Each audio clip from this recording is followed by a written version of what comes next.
যেটা বলছেন মুঝসে খায়া নেই জানা খেতে বলতেছে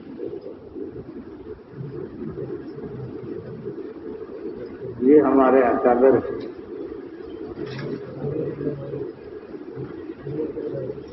हजरत আবু হুরায়রা রাদিয়াল্লাহু তাআলা আনহু কেমন ছিলেন ছাত্র জীবনে? এক সপ্তাহে যোগের কিছুই খাইতেন বলতেন না। নবীর কাছে আসছে, মানুষের কাছে হাত ধরতেন, ছাত্রদেরও আজ ছাত্র নাই, এরা ছাত্র ভর্তি মাঝে ভর্তি না হইলে মনে করে আমি ছাত্র না। এ আজি ওই যে ওখানে বসে রয়েছে গল্প করতেছে, ওখানে বসে রয়েছে গল্প করতেছে, তারা এখনো ছাত্র হয় নাই। বলতেছি কানে যাইতেছে কিনা এটাও বোঝা যায়, এখানে মাছ আর ছাত্র হয় নাই। এইবার তো না গতবার করে জিজ্ঞে ভাই তুমি কে? তোর আমি এই মাছ ছাত্র না।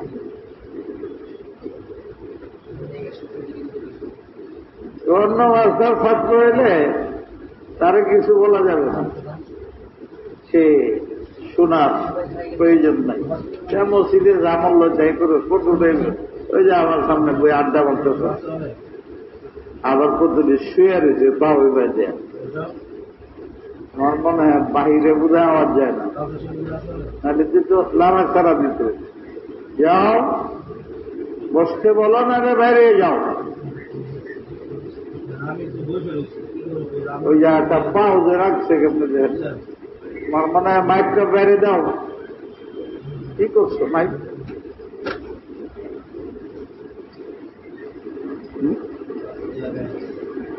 এবার হয়ে থাকে মসজিদের আদব নাই, আড্ডা মারতেছে এখানে, বাইরে যাও। টেলিফোন থাকলে এভাবে হেঁটে পিটায় বের করো।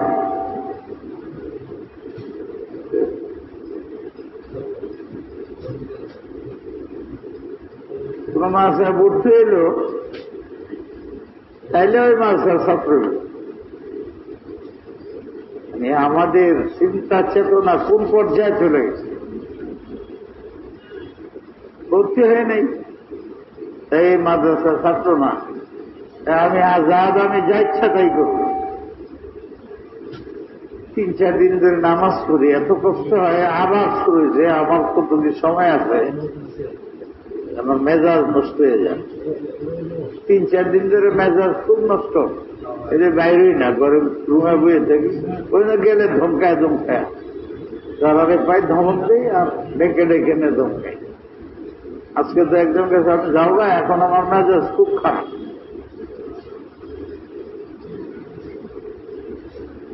কি করব?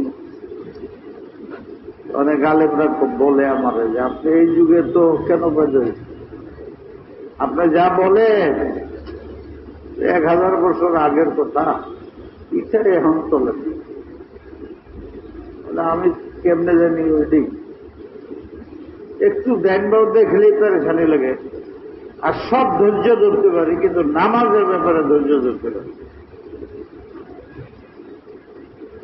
তুমি আজকে এমন অপরাধ করছো, আমার পুরো নামাজ কি করছো কম? আমার তো মহব্বত করি, দৃষ্টি রাখছি। তুমি 3 নম্বর কাতারে দাঁড়াইছো, মধ্যে দাঁড়াইছো, ডাইনে যে জায়গা হলো প্রফেসর তো একটা সাল হয় নাই। চাইছিলাম নামাজ বাদ যায়, তোমার দেখো থাকবো। পরে দেখছি যেটা বালিক হয়েছে না, বালিক হয়েছ, থাপ্পড় এই কাটার ওদিকে গেছে। এর মধ্যে 2টা, একটা পড়ছে মসজিদের অংশের বারান্দা, মসজিদ সারা কিছু পাক জায়গা পাখা বানানো আছে। ওখানে এ ছিল না, এটার জন্য মোতাবেন না এবং যতটুকু রাগ করতে পারি করছি, এই যে লাগাইছে পিছনে আইসে 2, 3, 4, 5 জন লাগে, আর পরে আয়া জায়গা নেই, সামনে যে পাখার কাতার রয়ে গেছে ও পিছিয়ে দাঁড়ায়, পিছনের লোকটি কেমনে আসবে? এইটুক মাথার মধ্যে আসে না। কেমন ছাত্র, কেমন আলেম, পাবলিকের নামাজের এরকম খেলা হয় না। সামনে কাটা, ওখানে না যে মধ্যে দাঁড়ায় গেছে, মসজিদের ওই পাশ দিয়ে লোক আসতেছে, এটা যাইবে কোথায়? জুতার উপরে নামাজ পড়ে, সামনে জায়গা খালি।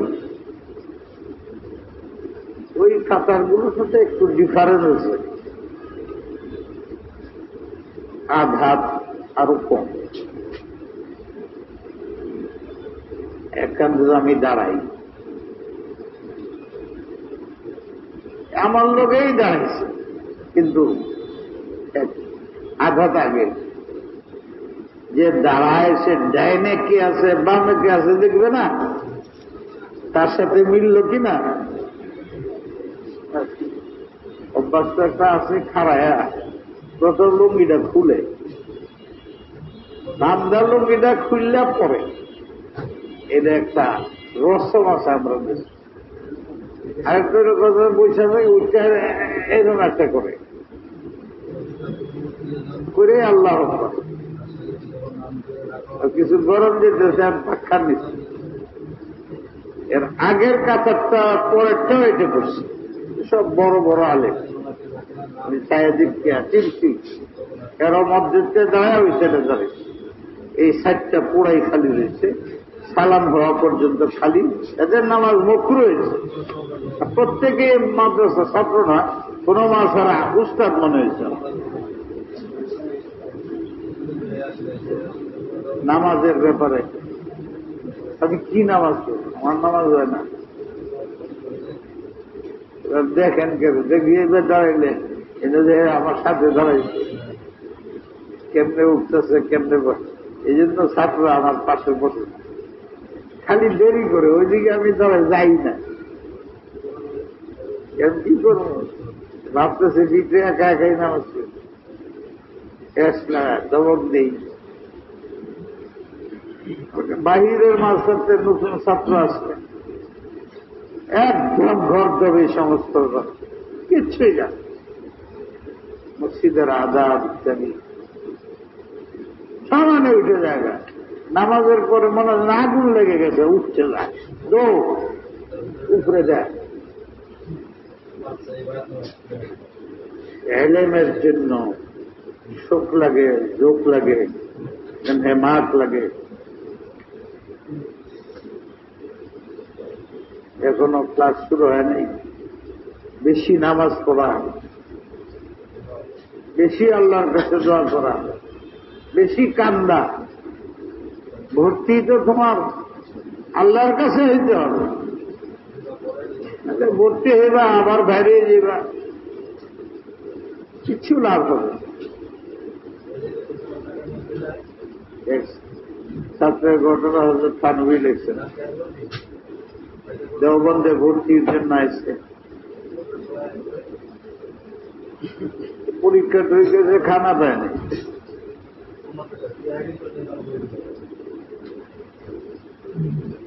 বলছে তোমার তো খানা নেই। বলে আমার খানার দরকার নাই, মাদ্রাসা ভর্তি করাইছি এলএম শিখবার জন্য, এলএম পাইলেই হবে। আমার অনেক উস্তাদরা পারে, আজিব ছেলে। ভর্তি টর্তি হয়ে আইসে মসজিদের মধ্যে নামাজের মধ্যে বলছে, আল্লাহ আমি তো আল্লাহর নবীর এলেম হাসিল করতে, আপনাকে আপনার রেজা পাওয়ার জন্য,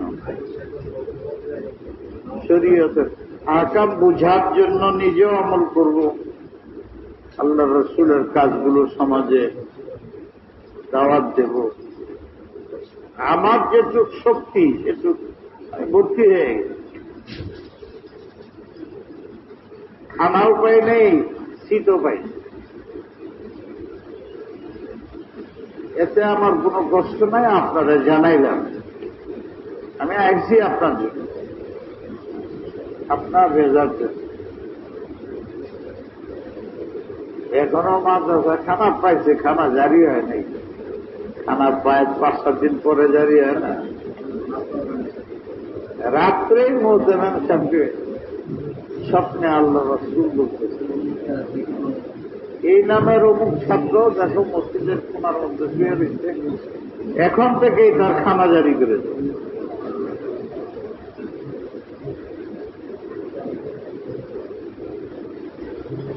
আমার এক সাথী ছিল, মৌলানা নুরুদ্দিন নাম, কবরগাঁও, মারা গেছেন, আল্লাহ ওনাকে জান্নাত। কেমন ছিল এটা তো আমি বলে শেষ করতে পারবো না। আমার সাথে হেদায়েত দাওরা 4 বছর, তো ভালো ছাত্র। তো দাওরার বৎসর কিচ্ছু লেখে না পরীক্ষা। আমি জানলাম আমার খানা এনে দিত, কাপড় ধুয়ে দিত। আমি তো বুঝতাম না, পারতাম না, বয়সও কম ছিল, সব উনি করতেন। খুব মহাব্বত ছিল, পাক মানুষ।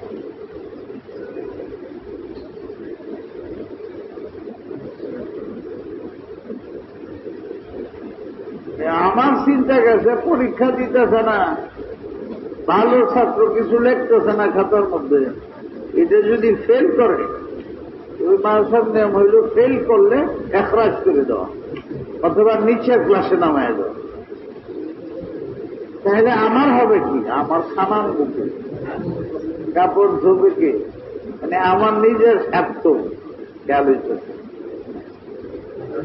এর যদি বাইর করে সেমাহি পরীক্ষায় ফেল করে নিচে নামায় দিবে অথবা বাইর করে দিবে, এই চিন্তা আমি খুব পেরেছিলাম। ভালো ছাত্র, লেখে না, দৈনিক খবর আসতেছে, 6টা পেপারের একটা তো কিছু লেখে নেই, খাতার মধ্যে নামটা লিখে আবার জমা। কষ্টের তো শেষ নেই। ছাত্ররা তো পরীক্ষার পরে, এখন নাই, আমাদের দিকে ছিল, পরীক্ষার ফলাফলের জন্য পাগল হয়ে যাবে। ফার্স্ট হইল, সেকেন্ড হইল, আর এক সাইড পাস করলো কিনা, কত নম্বর ইত্যাদি, পাগল হয়ে যাবে। নতিজা বেরিয়ে গেছে, খবর বেরিয়েছে, ফল বেরিয়েছে। আমি কি দেখি এত ভাব,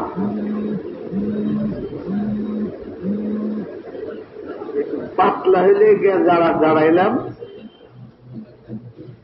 দাঁড়াইলে দেখা যায় ইন্না লিল্লাহি ওয়া ইন্না ইলাইহি রাজিউন।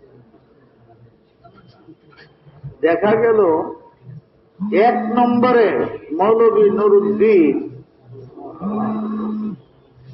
সব 6টা পেপার 0 0 0 0 0 0। साइड मुंसर लिखा, चूंकि ये तालिब इल्म नेक है इसलिए इमदादी खाना जारी रहेगा। যেহেতু ছেলেটা নেক, এই জন্য তার মাদ্রাসার পক্ষ থেকে খানা জারি থাকবে এবং প্রমোশনও থাকবে। হায় হায় হায়, আমি তো আমি মনে করতাম যে আমার যিনি উস্তাদ উনি সবচেয়ে বেশি আমাকে মহব্বত করেন, এখনো মনে করি। কিন্তু এই লেখা দেখে আমি নিজে ফিউজ হয়ে গেল।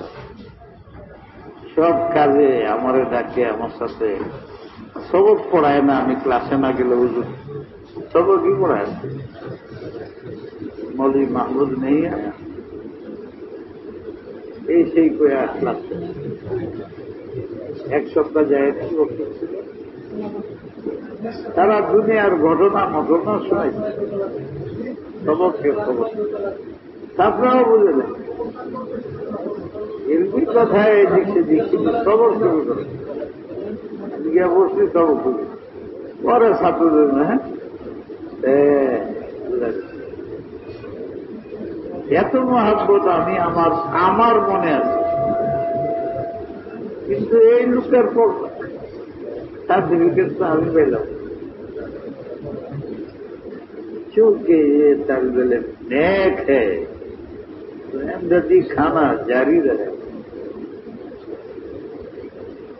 फिर बाहर करबो की करब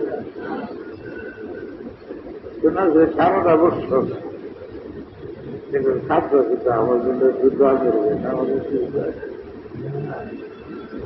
আর আমার খালি ঈর্ষার আমার লোকের সম্পর্ক পরীক্ষা না দেই উস্তাদের এত মাহবুব হযরত মাওলানা সৈয়দ ইউসুফ নূরী রাহমাতুল্লাহ আমাদের এমন একদিন ছিল যে উনি প্রতি রাত্রেই বোধহয় আগামীকালকে সব কাজ কি হবে হয়তো বা আমার খেয়াল উঠবে আল্লাহ রসুলের সাথে বসে পরামর্শ করে ঠিক করে কিন্তু আমার একা না আরো অনেককে বলব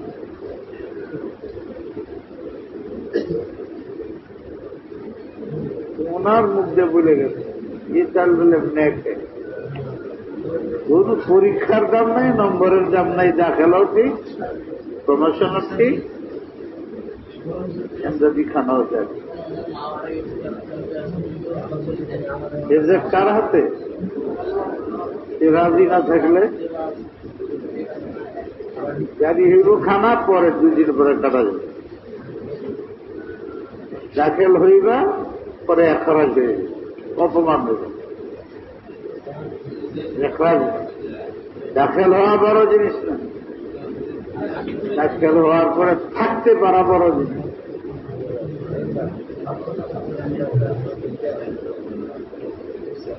ছাত্রদের এটি বুঝা ছাত্র যে কোনো মাদ্রাসার হোক যে কোনো মাদ্রাসার উস্তাদ হোক তার উস্তাদ যতদিন এই মনমানসিকতা না আসবে সে আদর্শ ছাত্র নয়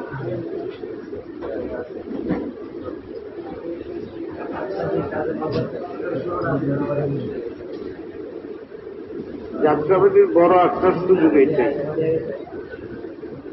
প্রতি সপ্তাহে তোমরা এমন কিছু কথা তফসির ইলমি জানতে পারবো যেটা হয়তো অন্য জায়গায়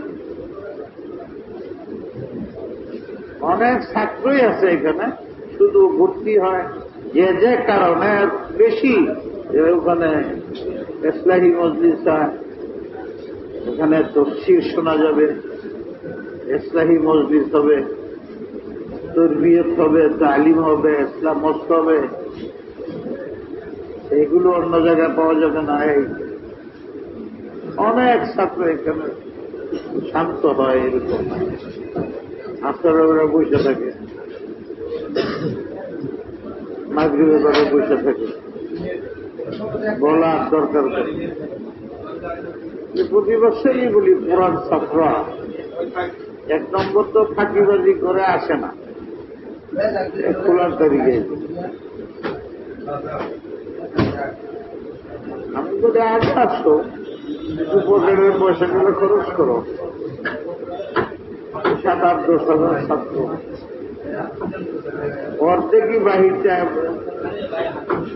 খোলার তারিখও তোকেল না গেছে মাঝে ঢুকা যায় এত সব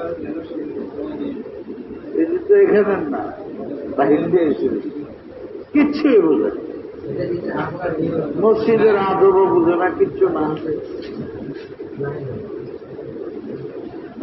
বুঝেও না পুরান ছাত্রগুলোর উচিত না হাদিসে কি আছে নবী আলাইহিস সালাম কি বলছেন, ইয়াতুনা আফতারিল আরদ, বিভিন্ন জায়গার থেকে মদিনায় মানুষ করতে আসবে, অস্তাউসাউবিহিম খায়রা, তাদের পথ দেখাও, সহযোগিতা করো, ভালো কাজ করতে বলো, হাত ঘাম নিচে দাঁড়াইছ, এদিকে খালি ওইদিকে খালি, তোমার মুরব্বী তারে সামনে বাড়াইতেছ আর তুমি পাংখার নিচে দাঁড়ায় রয়েছ, পাংখার ঘোরা চায় থাকে আর হেঁটে সরে না, ওইদিকে ডাকে আপনি আসেন আসেন। অথচ ত্যাগের মাত্রা এখানে আপনার জানান হুজুর, আমি যাই এই মাত্রা না আসলে তুমি লেখাপড়া করবো কেন? পদে পদে ত্যাগ করতে হবে, ত্যাগের মাত্রেই নেই তোমার। মানে দাঁড়াইছ পাখা দিতে, এই দিকটার লোক নাই, তবু একাই যাবে।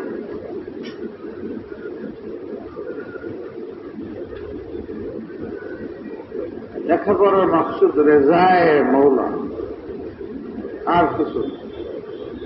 ইমাম গাজালির ঘটনা প্রতি খাওয়া তো আল্লাহ যাই বলতেছি, খানার সময় এমন খবর দিতে নাই যেটার মন কষ্ট পায়, খোলা মনে খাইতে পারে। আই থানবীর সাথে ঘটনা শুনে এখন আরেক ঘটনা মনে হয়েছে, আমার এই দুই তরিকা শুরু করিয়া যেতে শিখুই আল্লাহ। আমি যে ঘটনাটা বলি এটা আমি কোরআন পর্যন্ত লয়ে যাই, এই খেয়াল এল হযরতে আবু হুরায়রা কেমন গরিব ছিলেন, না খাইতে না খাইতে শুয়ে পড়ে, কিন্তু দশ থাকতেন না, নবীর সামনে বসে থাকেন লাইলান ওয়া নাহারান ফি সাব'i বাতনি।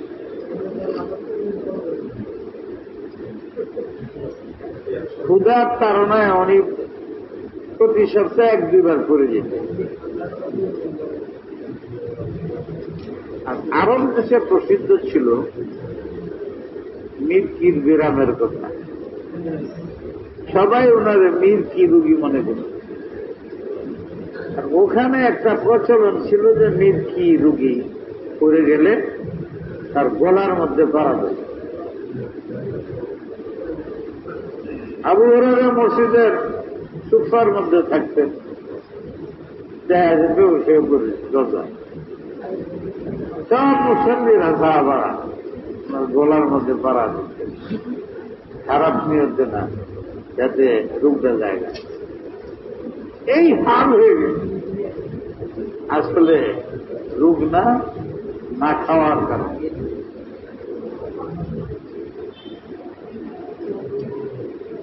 কিন্তু আল্লাহ পাক ওনাকে ওই মকাম দিছিলেন এর বিনিময়ে। খানার ধারদারের নেই, থাকার ধারদারে নেই, সামানও নেই, কিছু নাই।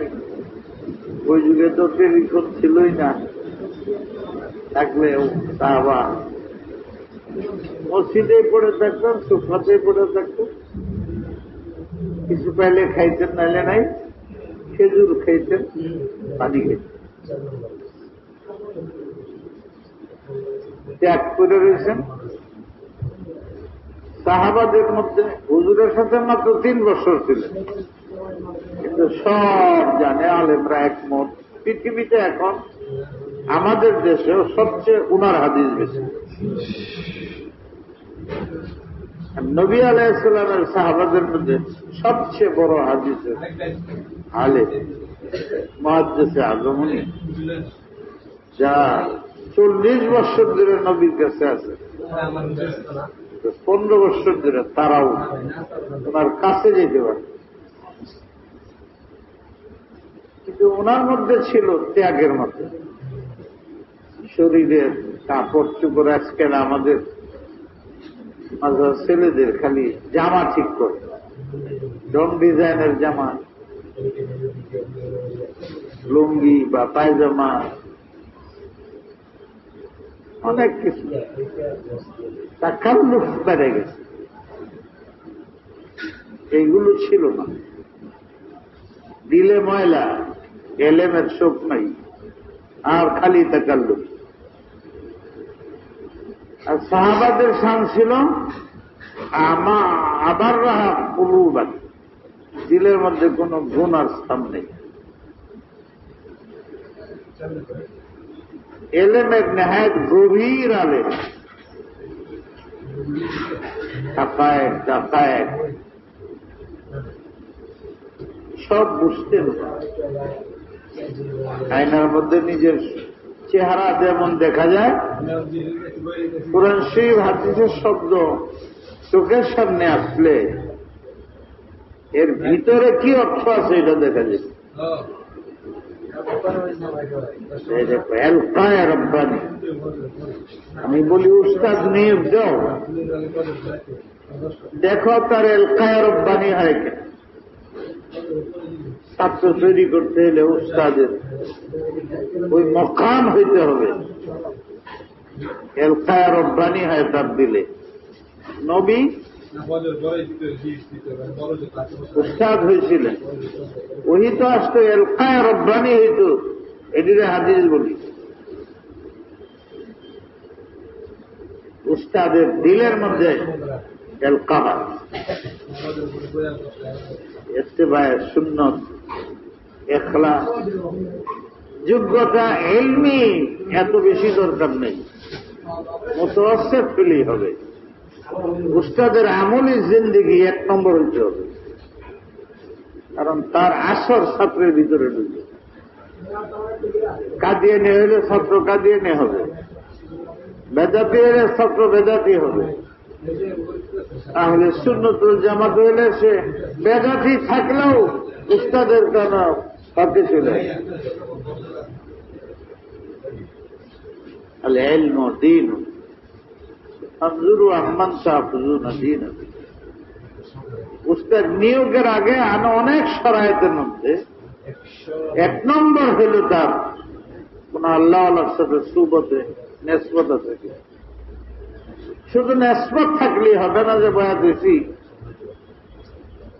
নেসবতে তার মধ্যে আসর আছে কি, সে নিজে আল্লাহওয়ালা কিনা, আশা আল্লাহওয়ালা হওয়ার তার মনের মধ্যে আশা আছে, সাহেবে নেসবতের সাথে সম্পর্ক আছে কিনা। নাইলে 1 নম্বর শর্ত মুফকুদ, সে উস্তাদ হইতে পারে। ছাত্র তার দ্বারা গড়বে না, ছাত্র তাবা হয়ে। একটা বললাম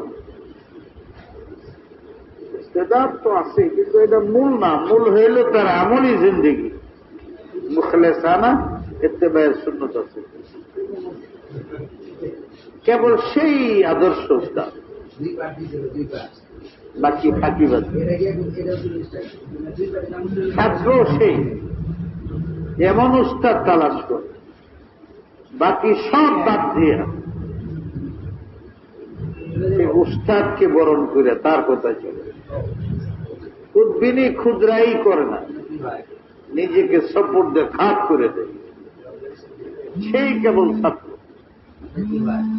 সেই তার মকসুদে মঞ্জিলে যেতে পারবে, নাহলে আর পারবে।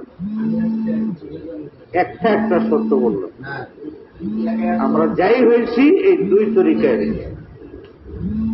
আমাদের উস্তাদরা যাই দেখছি এই 2 তরিকা। উস্তাদ যখন হয়েছে তখন এই দেখছি,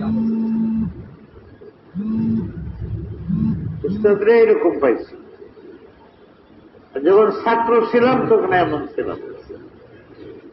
এখনো উস্তাদের কদম বকদম চলা, এটার মধ্যেই নিজের কামিয়াবি মনে করি। নিজে কোনো কিছু করা, ইজতিহাদ করা, নিজে কথা বানানি যায় না, নাকি শুধু ফলো করতে মনে চায়। কেমন ছিলেন? ফলে আপনাদের সামনে বসে কথা বলতে পারতেছি, যা পারতেছি কবুল করার মালিক আল্লাহ, সব উস্তাদদের পায়ের ধুলার মতো। ওনাদের কথা মনে করি, নেসবতের কারণে কথা বলি,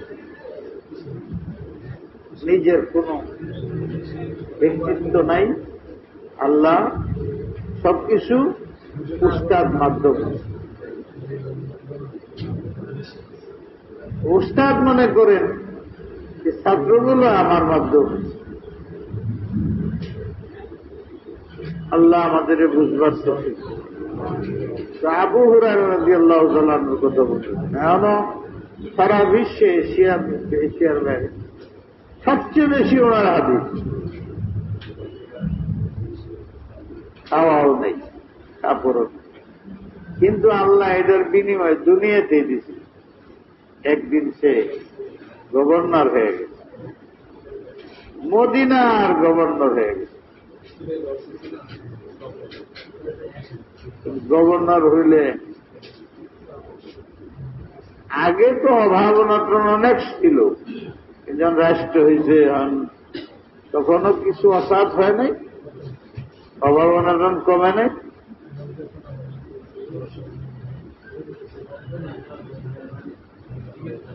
আবু হুরায়রা রাদিয়াল্লাহু তাআলা মদিনার গভর্নর, বর্তমান যুগের গভর্নর না, তবু গভর্নর আগের মতো না খায় আর থাকতে হয় না, শুধু জমজমের পানি আর খেজুর খেয়া থাকতে হয় না, মাঝে মাঝে গুস্ত খায়, খাসি জবো করেও খাওয়া যায়, মুরগি খাওয়া যায়। একদিন খেতে বসছেন, সামনে অনেক তরকারি আছে, বিভিন্ন তরকারি আছে, ফালুদাও আছে, যেটা আমরা সবসময় খাই। আগের যুগে বাসা রাখে,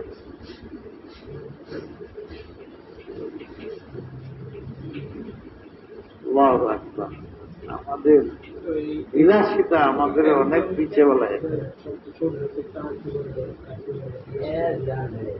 আবু হুরায়রার সামনে খানা দেখলেই হঠাৎ মনে হয়ে গেছে হযরত হামজা রাদিয়াল্লাহু তাআলা, হযরত মুসআব বিন উমাইরের খাওয়ার সময় কেউ মনে করে নাই, কেউ বলে নাই, ওনার মনে হয়ে গেছে।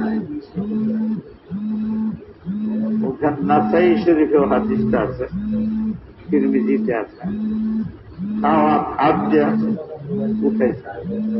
বলতেছে হামজা মুসআব বিন উমাইর আমার চেয়ে অনেক উপরের দরজা ছিল, কিন্তু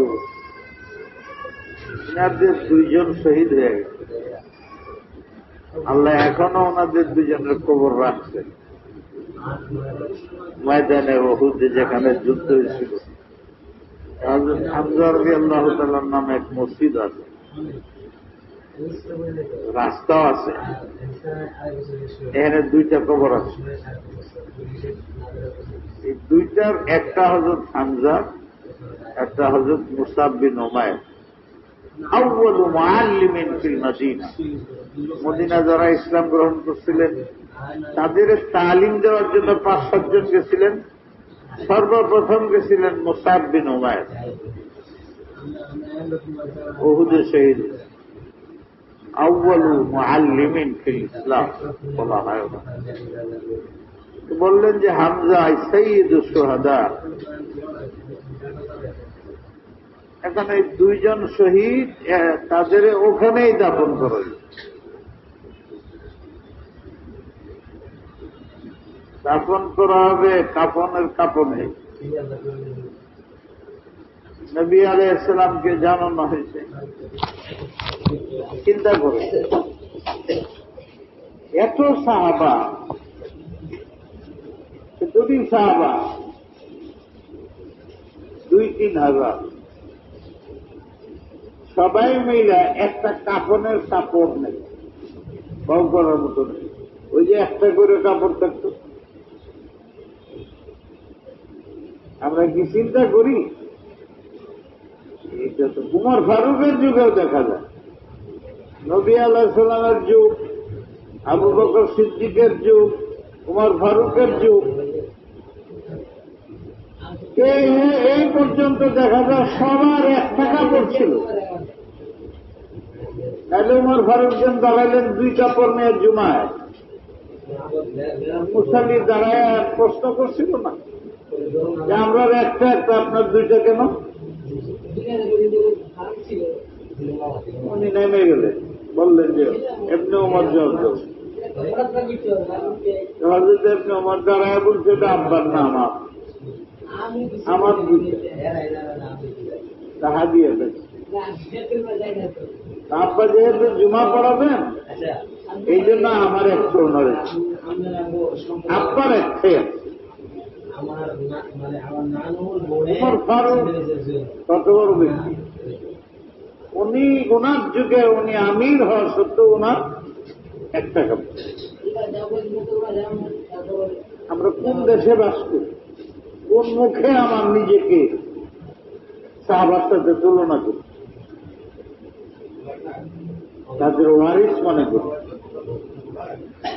আমার জন্য ডাকাল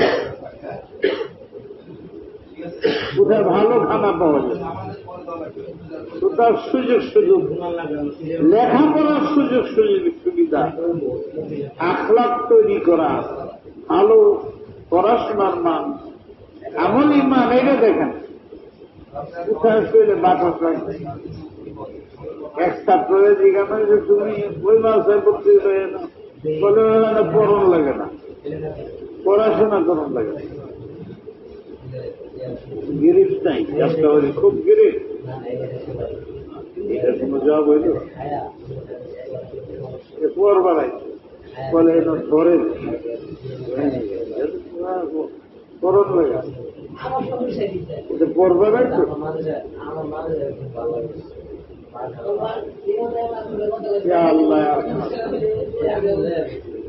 ওনার 2জনের দাফন করার জন্য কাফনের কাপড় নাই। নবী আলাইহিস সালামকে জানানো হইলে হুজুর বলছেন একটা টুকরা পাইছি, এটা যদি মাথা ঘুরে দিই তাহলে কোমর থেকে পা, আর পাও ঘুরে দিলে মাথা বেরিয়ে থাকে, সিনা বেরিয়ে। নবী আলাইহিস সালাম কি দরদি কম ছিলেন? ওনার কাছেও যদি একটা থাকতো লয়ে যাও। ঘটনা আছে এরকম যে হুজুরের কাছে 2টা ছিল, 3টা ছিল, ডেকে নেবে তোমার একটা এই যে নিয়ে যাও, বুঝলে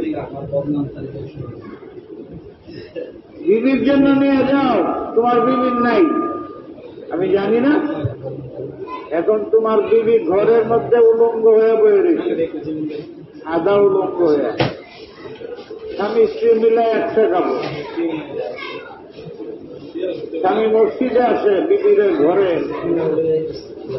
অর্ধলঙ্গ বসে আছে। আমি নামাজ পড়ে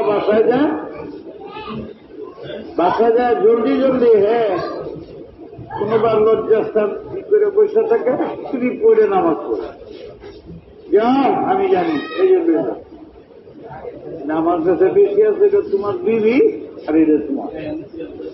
এই ঘটনা জাদুল মাসাকিন পড়ো, দেখবো ওটার মধ্যে ঘটনা সাহাবাদের শেয়ার। নবীর পাশে থাকতো, খাওয়া থাকা এগুলো থাকতো, আখাল্লাহা তাকাল্লু, বেতাকাল্লু জিন্দেগি ছিল। ওনাদের কথা মনে হয়েছে, হুজুর বলছেন ঠিক আছে একটু করে মাথা ঢেকে দাও, আর বাকি শরীরের মধ্যে স্থির এক গাছ আছে, নইতেছে গাছ পাউচ, গাছ দিয়ে ঘুরে যায়। হে মাদ্রাসা ছাত্র উস্তাদরা, একটু খেয়াল করো, 500 টাকার লাগে ঝগড়া।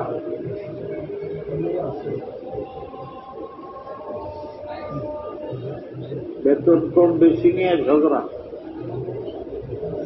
হামজা রাদিয়াল্লাহু তাআলা আল্লাহ শহীদ বানাইছেন, নবী সাইয়্যিদুশ শুহাদা বলছেন কাফনের কাপড় পাওয়া যায়। মুসআব বিন উমার আউয়ালুল মুসলিম, এটি জানছি, অজানা তো বেশি হয়ে গেছে। মিডিয়াতে যা জানি এর চেয়ে হাজারো তো অজানা থাকে। এইগুলো আমরা জানছি। দিলওয়ালা মানুষ তো ঠিক থাকতে পারে। শোনাছে আবু হুরায়রা সামনে বাকা বাকান শাদীদান ওয়া খারাজা ওয়ালাম ইয়াকু, সামনে রেখে দিয়ে তারা এক খাইতে খেতে হয়েছে। হামলার এই অবস্থা ছিল, মুসলমানদের এই অবস্থা, আর আমি খাবো নাকি?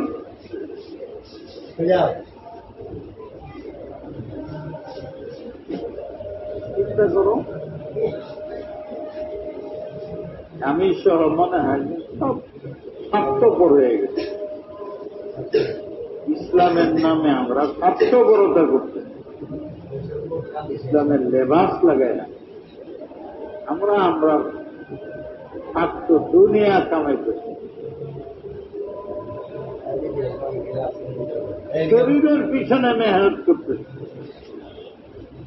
শরীরটারে খুব ভালো রাখার চেষ্টা করতেছি, সুসজ্জিত শুভনীয় করার চেষ্টা করতেছি। মসজিদে কথা বলা যায় না, আড্ডা মারা যায় না, মসজিদে ফোন দেখা যায় না, মশলা তো জানেই না, কি জানে আল্লাহ, না জানলে তো হইল যাই না, এটা করে কেউ বললে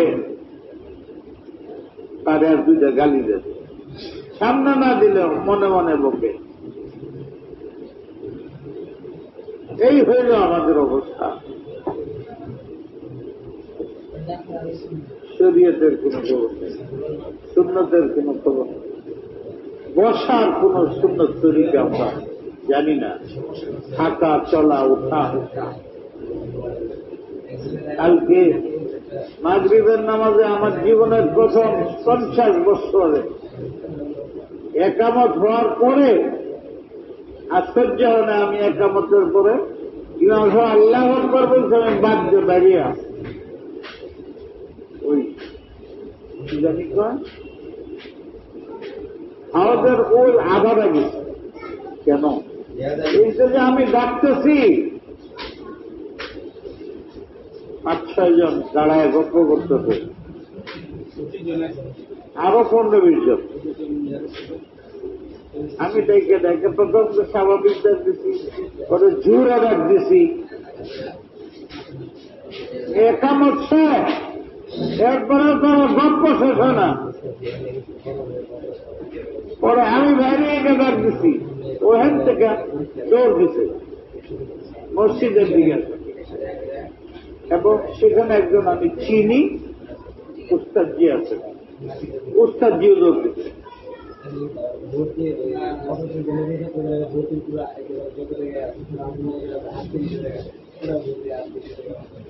আজকে বলছি যে 16 তারিখে আসবো, আর মাদ্রাসা এখন না আসলেও চলবে।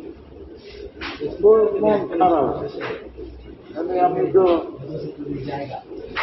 সামলাইতেছি।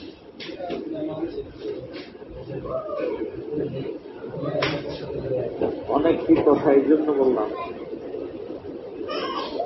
যাতে আমার মনের ফারাজ বেরিয়ে যায়। আর যদি ছাত্ররা শুনে, ওরা শুনতে, কিছু তো ছাত্র আছে এরা অন্যদের শেয়ার করে, সাজা দিতেও পারে। কসম খুদা, ওই ছাত্র ভর্তির চাইতে, খানার চাইতে, জায়গার চাইতে নামাজের দাম বেশি,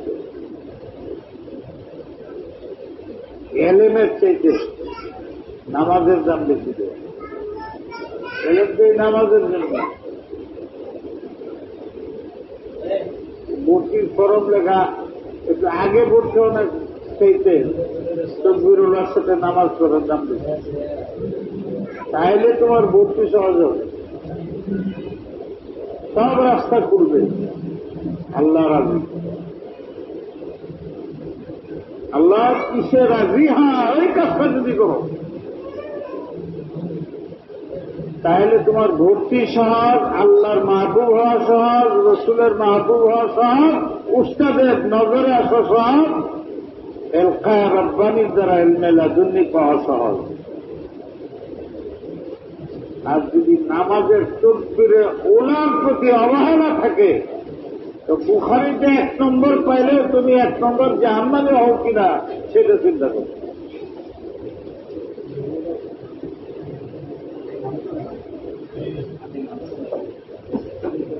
সব এলেম নামাজের জন্য,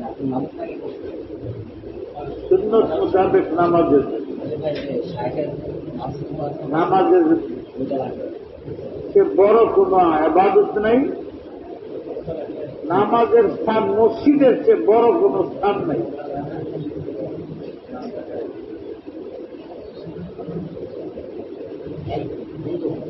নামাজের চেয়ে বড় ইবাদত নাই।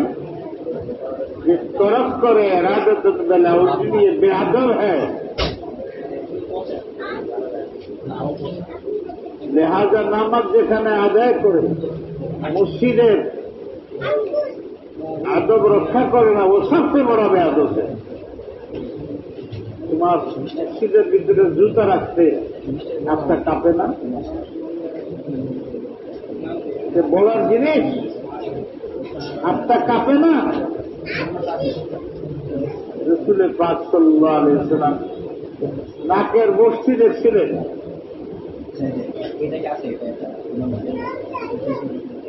কেমনে দেখলেন আল্লাহ জানে। এই জন্য বলি উস্তাদরা কেমন হয়েছে ছাত্রদের ব্যাপারে। যেমন হুজুর ছিলেন, ওনার বিচক্ষণতা, ওনার সূক্ষ্ম দৃষ্টি কেমন ছিল। মেরাজে আসমানে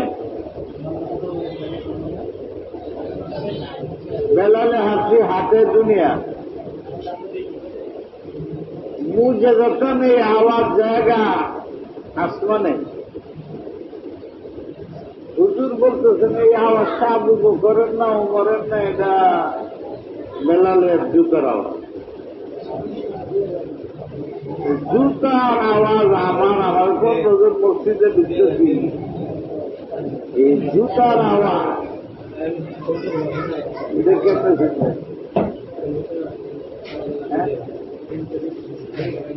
ওখানে বসে থাকলে কিছু চেনা যায়। আমি 2-4 জনকে চিনছি, কিন্তু এখনো সুযোগ পাই না। আমি নামাজে থাকি জায়গা একজনকে ধরছিলাম, এখন এখানে আশা বাঁধছি আসলে ওদিকটা এদিকে যায়। কেমনে বোঝা যায় যে সালাম ফিরানির গরুটাও বসে থাকে, দেখবেন জুতো যে ছাড়ছে ঠাস করে একটা হবে,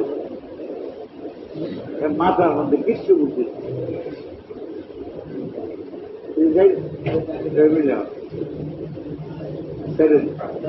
আওয়াজ হয়ে যায়, গমের আওয়াজ। পাশের মুসল্লি থাকলে ভয় পেয়ে যায়, মাথার মধ্যে কিছুই। তার নামাজের কারণে। আর মাগরিবের সময় দেখা যায় এদের জামাত কেরাত করতেছে, আর তারা ওদের মধ্যে যে গপ্প আরম্ভ করছে, শ্বশুর বাড়ির গপ্প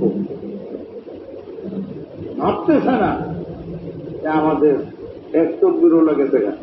এটাও ভাবতেছে না যে মসজিদের হাউস মসজিদের সাথে লাগাই। লাস্টের কাতার 2-3টা পর্যন্ত আপনার আওয়াজ আসার কারণে ওদের নামাজের মধ্যে খলল হইতেছে। স্মরণ তো নাই যে নামাজ গেছে গা 1 রাকাত, তাকবীরুল্লাহ গেছে গা, এই চিন্তা তো নাই। আর আপনার গপ্পের কারণে এই পাশের মুসল্লিদের নামাজ নড়তেছে, জুতা এভাবে রাখার কারণে সিজদার মধ্যে যে চক্কর লাগতেছে। কিসের ছাত্র, কিসের আলেম, কিসের মুসল্লি? কয়টা বলুন? আসলে এইসব ছাত্রদের সামনে বলা উচিত, শুধু পাবলিক আছে তারাও এগুলো করে। আমি যাই দেখি আলো আজকে আমি কি করবো, নামাজ ছেড়ে দিব, ওই তাড়াতাড়ি সুন্দর করে ছাড়িয়ে দিচ্ছে। একসাথে ধরছিলাম এইটা আগে এইদিকে জুতো রেখে জুতো সারা সব এমন জুড়ে জুতা রাখে। আর গপ্প এখন কয়েকদিন ধরে গপ্প শোনা যায়, সারা বছর বসতে থাকি, কম ছিল, এখন একদম পুরা চলে। আমি বানাইতে পারি না, একটু ওরে যে একটু বলবে এই আমাদের নিজের দুঃখ এই চলো কেউ দেয়, হ্যাঁ নিজে ঢুকে যেতে যত্ন করে। আল্লাহ আমাদের আমলের বড় আমল আমরা ছাড়ি, বড় গুনাহ আমরা করি।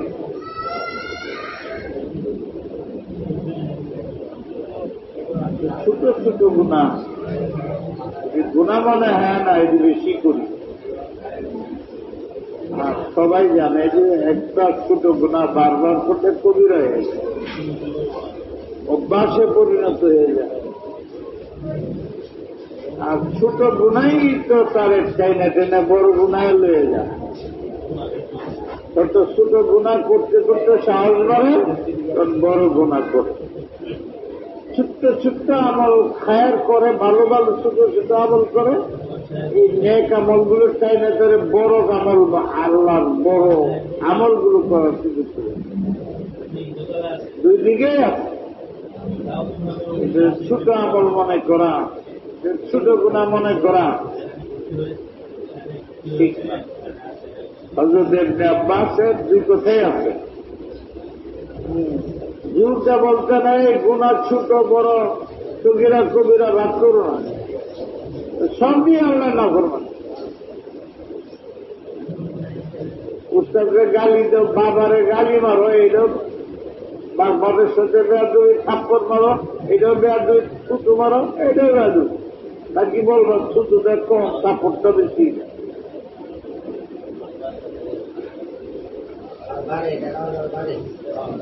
দুইটাই বেয়াদবি। গুনার অর্থ হল আল্লাহর সাথে বেয়াদবি করা, এটার মধ্যে ছোট বড় নাই। ইবনে আব্বাস এইটা বলছে। হ্যাঁ, ছুটু আর থাপ্পড়ের মধ্যে ফরক আছে।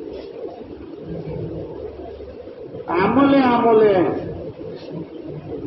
ওজন করলে এটা বোঝা সগীরা কবিরা। কিন্তু আসলে যদি গুনার অর্থ না ফরমানি হয়, বেয়াদবি হয়, বাবারে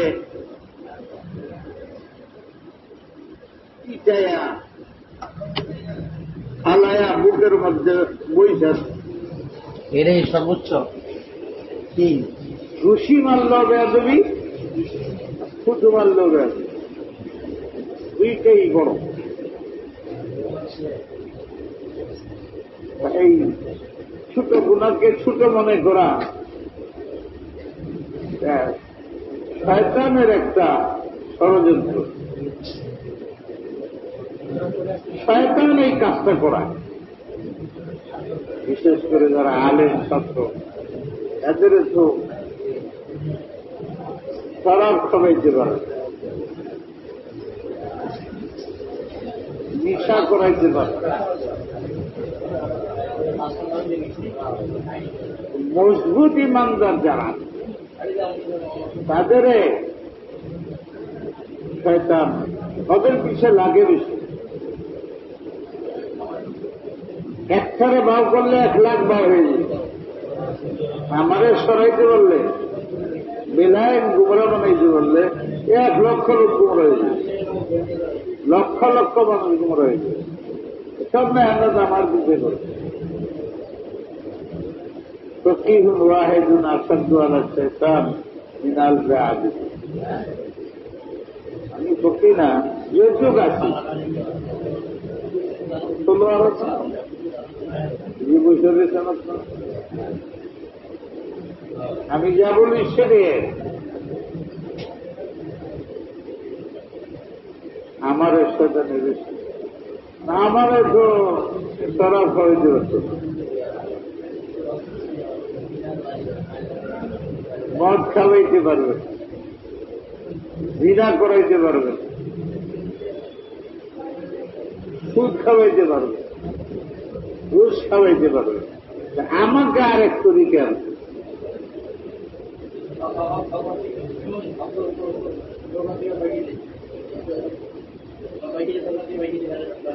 এমন তরিকা আমার আনবে যেটা এবাদত দেখে, এবাদত আমার এবাদতে লাগাই।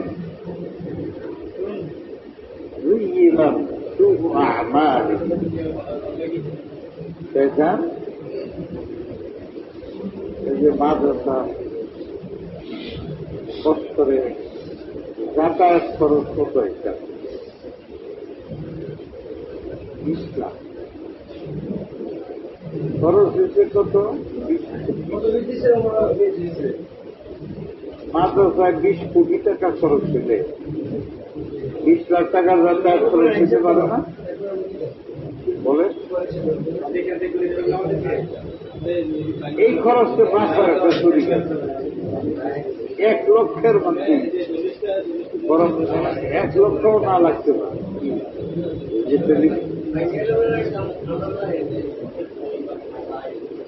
এই যে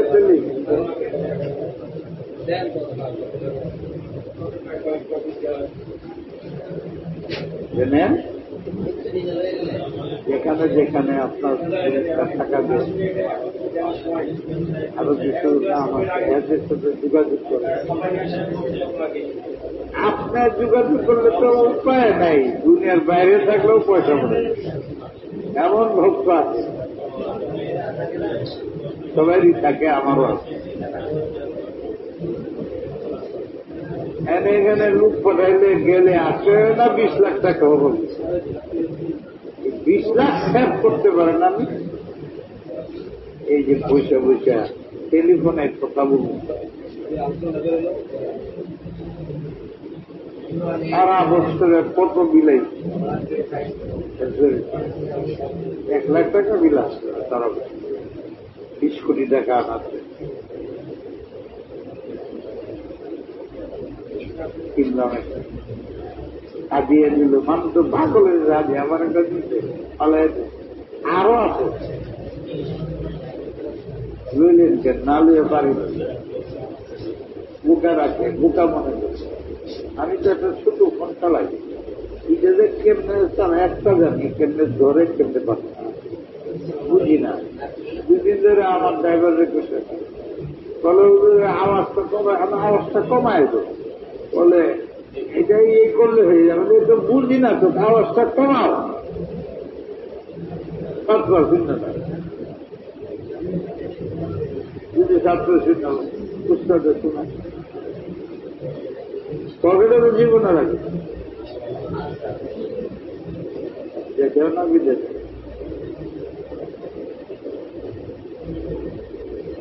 আরে মাদ্রাসা হইতেছে, মসজিদ হয়েছে, না গাও চলো কেমনে করে, এটা আমাদের শিখবে মসজিদে আছে। লেবাররা কাজ করে কিনা, এটা দেখবো স্যার, সেইটারও ব্যাপার আছে। এই দেখ, লেবাররা ধমক দিয়ে শুনবে, দেন ধমক।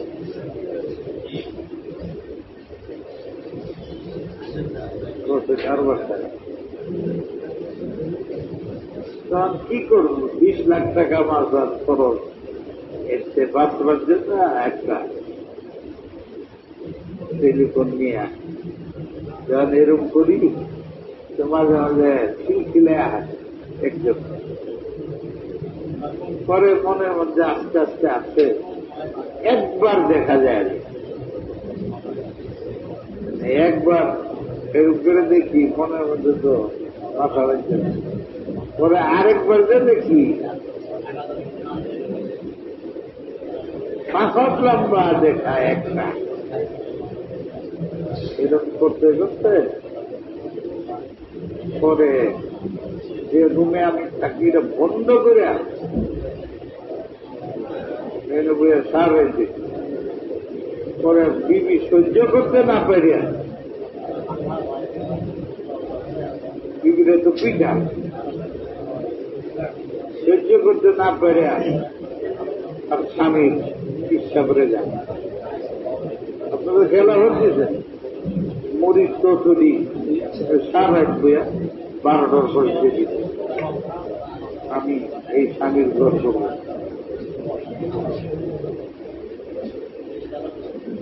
এইটাই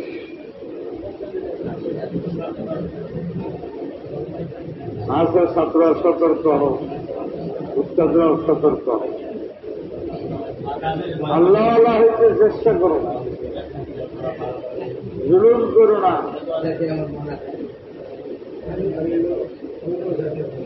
নিজের অভাবই ভাইব না। বলি না আপনি হজরতে তাজুল ইসলাম সাহেব রহমতুল্লাহ ব্রাহ্মণবাড়িয়া জামিয়া ইউনিভার্সিটিতে ছিলেন, দেওবন্দের পারে আসার জীবন ওনার তো আশ্চর্য।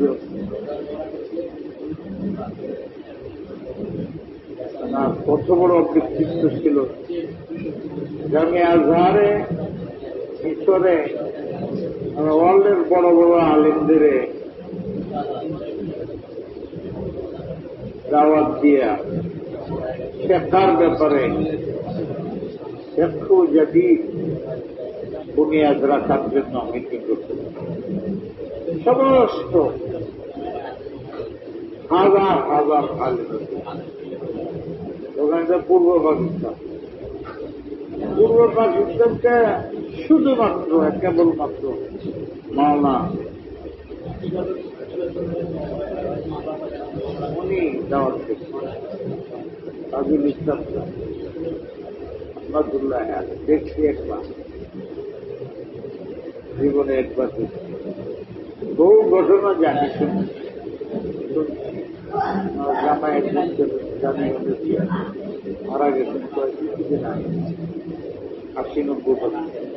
আমি গেলে ব্রাহ্মণবাড়িয়া সত্যনগরতে যাই গিয়ে এই যে পিঠা করছো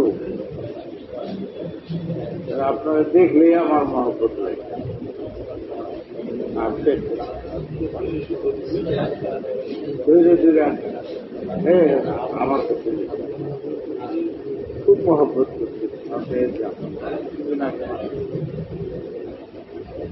ওনাকে মূর্ছা মারে দেওয়া, ওখানে উনি আরবিতে যে বক্তব্য দিয়েছিলেন, এরপরে আর কেউ আর ওনার সামনে দাঁড়ায়, সবাই ওনার সাপোর্ট করে। বাংলাদেশের একজন ঐতিহাস পরে গেছিলেন তো ছোট্টখাট্ট দেশে ছোট্টখাট্ট মৌলবী হিসেবে, পরে বাকি সব সময় সদর ছিলেন 15 দিন এলমের সামনে। জামিয়া আজহারের সবাই মাতন আলেম হইতে চেষ্টা করো।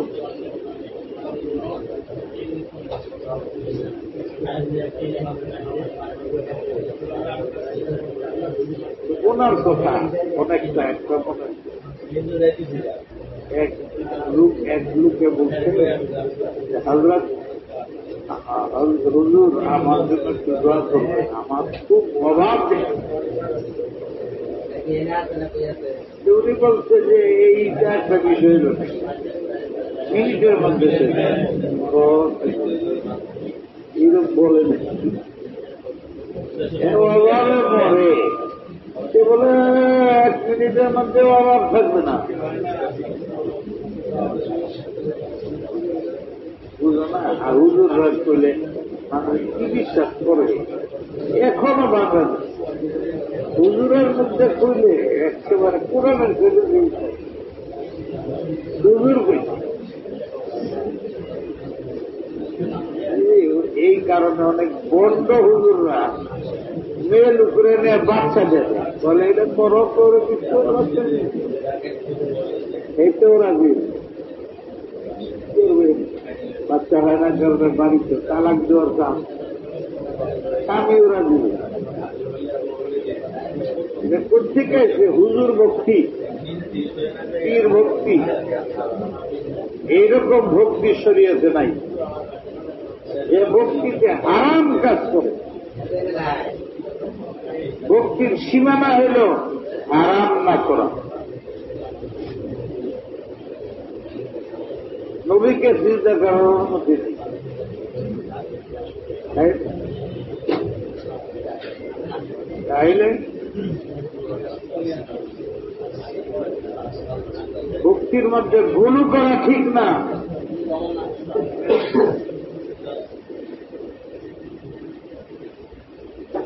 আল্লাহ আমাদের বুঝবার কথা উনি বললে কাজ করলে আল্লাহর সাথে ভাব তৈরি করো ও ভাবের ওটা বাদ দাও তরু ভয়াকা ভো কি হইল বলেন না কে কিন্তু ওটা বাদ দেন তো কি হয় ভাব আল্লাহ আল্লাহদের ছোট্ট কথার দাম অভাব দূর করতে চাও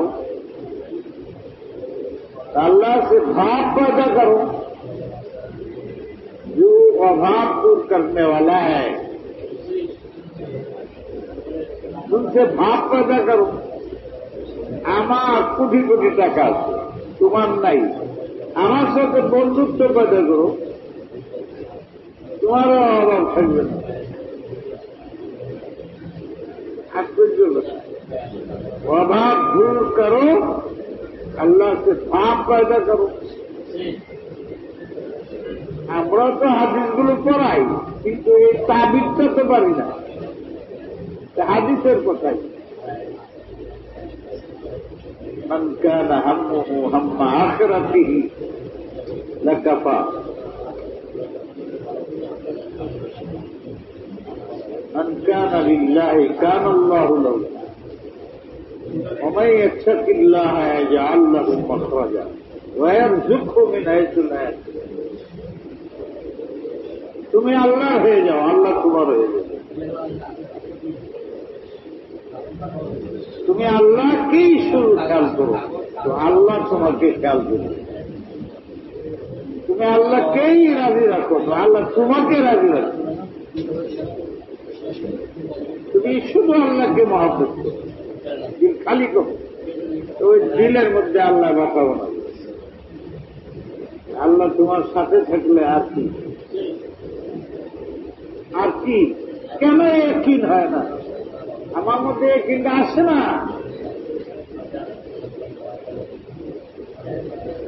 বললাম তো তারপর ভর্তি এসছি করে কয় যে আমারটা আমি করছি আমি তোমাকে রাজি করার জন্য পড়তে আসছি খাওয়ার পাই নাই থাকার জায়গা পাই নাই তুমি ব্যবস্থা করো না বললেও করতো রাত্রেই সোমবার মোট জানা মেরে ধরছে আল্লাহ এই ছাত্র একটাই কোনার মধ্যে আছে যে যে কাম করছে সুন্দর পড়েছে খানা জানবে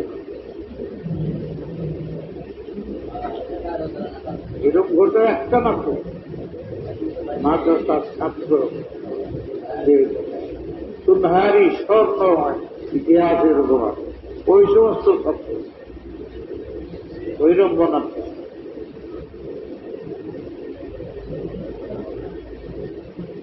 हजरत की खुद करता अभाव है दूर करने के लिए अल्लाह के साथ भाव तैरी करो आप दुनियार ভিতরে এমন যার সাথে সম্পর্ক করতে একটু সময় লাগবে কিন্তু মহাব্বত लगाया नहीं जाता, लग जाता। वो लगाने के लिए वक्त लगता। অনেক মানুষ একজনের দেখেই কাবু হয়ে গেছে, এরপর তার না ভালো কিন্তু না, মন লেগে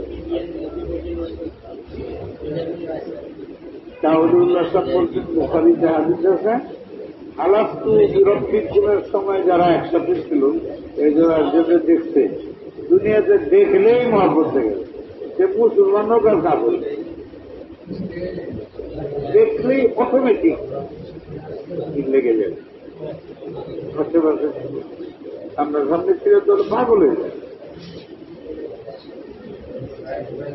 এক বুজুর্গের আমার সাথে ইতিহাস আছে, 14-15 বছর তো মিনিমাম আমার ডাকছে, আমার কাছে যাইতে ভয় লাগছে। পরে একদিন গেছিলাম, এইভাবে গেছিলাম, তুমি যদি না আসো আজকে আমি আছি। আমার জীবনের চরম বেয়াদবি মনে করে বলে গেছিলাম, চাইলে উনি তো শীতে বের, আমি দরজার কাছে গেছি, সালাম দিচ্ছি, পরিচয় পেশ করছি। উনি লড়েও না, শীতে বের, কি করি? গেলাম, সামনে গেলাম, হাত দিলাম, মুস্তাফার জন্য হাত ধরলেন, তার বুকের সাথে বুক মিলাইছে। কেমনে? উনি তো শীতে শুয়ে রয়েছে, আমি তো দাঁড়ায় রয়েছি, কেমনে হবে? সারি আদামকে আমি নিজের সুযোগ পাচ্ছি, উপর বা রাখতেছি, যে একটা সময় আসতো যা পারি নাই, আমি তোমার বুকে পড়ে দিই। উনি আমার মসজিদ কোরআন শরীফ আবার সামনে, উনি কি বললেন আমাকে? বললেন ওনার ছেলের নাম নিয়ে বললেন, ওর সে তোকে বেশি ভালোবাসে।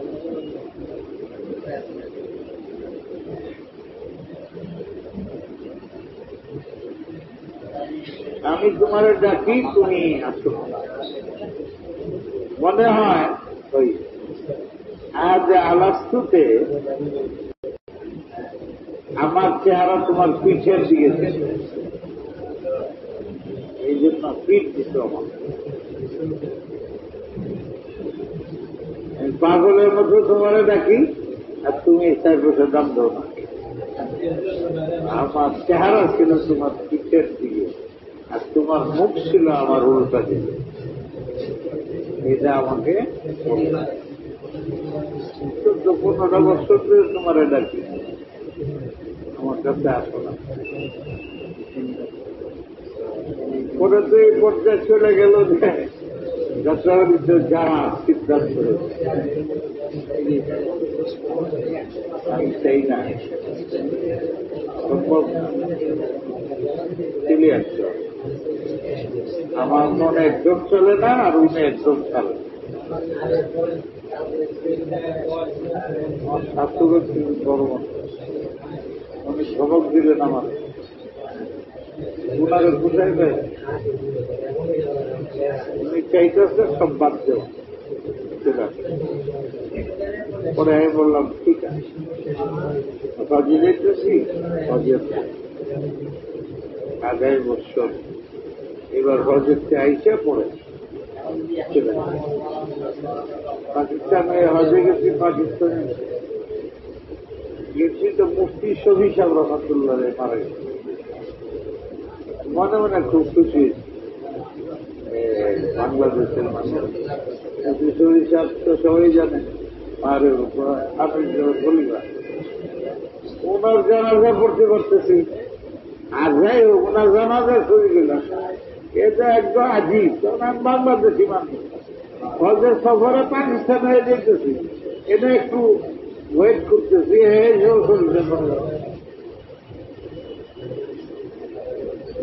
অত্যন্ত সৌভাগ্য মনে ওনার জানাজা করছে।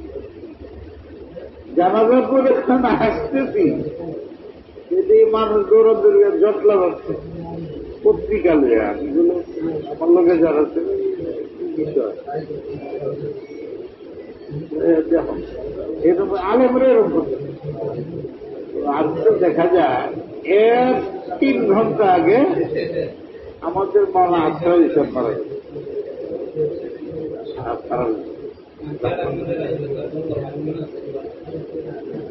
একজনের পাইলাম আরেকজন গেল ওনার জানাজা পাইলাম আগের কথাটা ওনার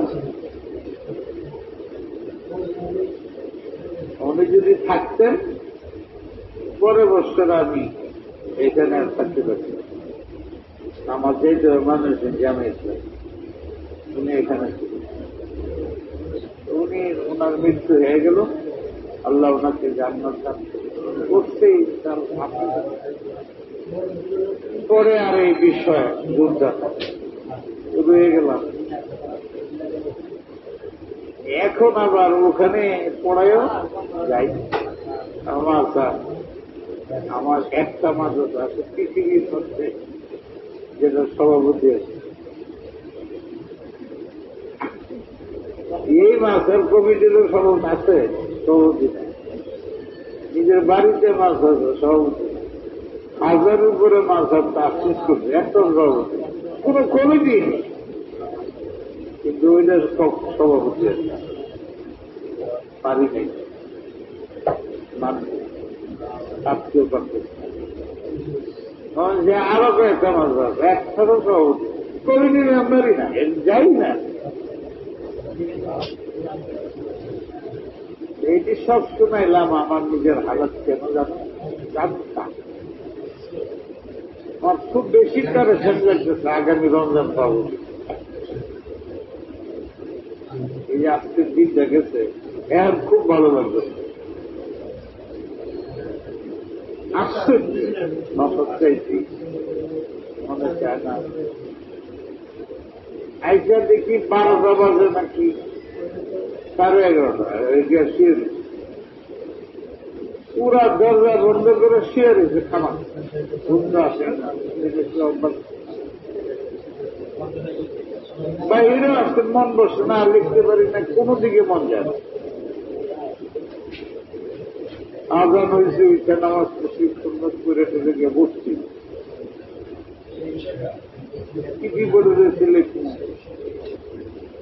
তো বিষয় আছে লেখার দরকার আবার গেছি